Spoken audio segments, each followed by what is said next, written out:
દાહોદ ભાજપમાં મોટો ભડકો થયો છે। પાલિકાની ચૂંટણીમાં પક્ષે તમામ નવા ચહેરાઓને તક આપતા જૂના જોગીઓમાં ભારે આક્રોશ અને અસંતોષ જોવા મળ્યો છે।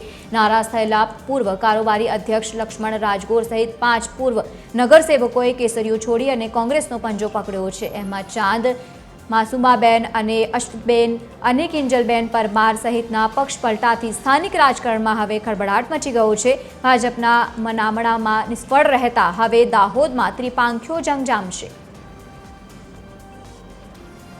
પડખે ઊભો રહી અને એક મારી સેવાનું કામ કરું છું। એ કામ મારું અવિરત ચાલુ જ રહેશે। હંમેશા માટે લોકોની પડખે ઊભો છું। દાહોદ નગરની સાથે છું। મારો જ્યાં જ્યાં મારી જરૂર પડે મારો નંબર પણ આખા દાહોદમાં લગભગ લોકો પાસે છે। હું પ્રજાની કોઈને પણ ગમે તે જરૂર પડે એની સાથે છું। નેતૃત્વ ચોક્કસ બદલાયું છે, મારી કાર્ય પદ્ધતિ નહીં બદલાય। રાત્રે ભારતીય જનતા પાર્ટીના પ્રાથમિક સભ્ય પદેથી મેં મારું રાજીનામું આપ્યું છે અને આજે વિધિવત રીતે હું કોંગ્રેસ સાથે જોડાઈ છું।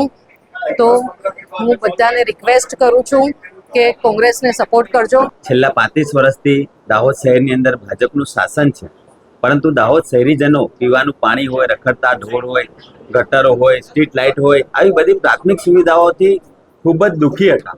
એટલે અમે આવનાર દિવસોની અંદર કોંગ્રેસ પાર્ટીનું બોર્ડ બનશે। અમે સૌ સાથે મળીને કોંગ્રેસ પાર્ટીનું બોર્ડ બનાવશું અને દાહોદ શહેરીજનોની સેવા કરશું।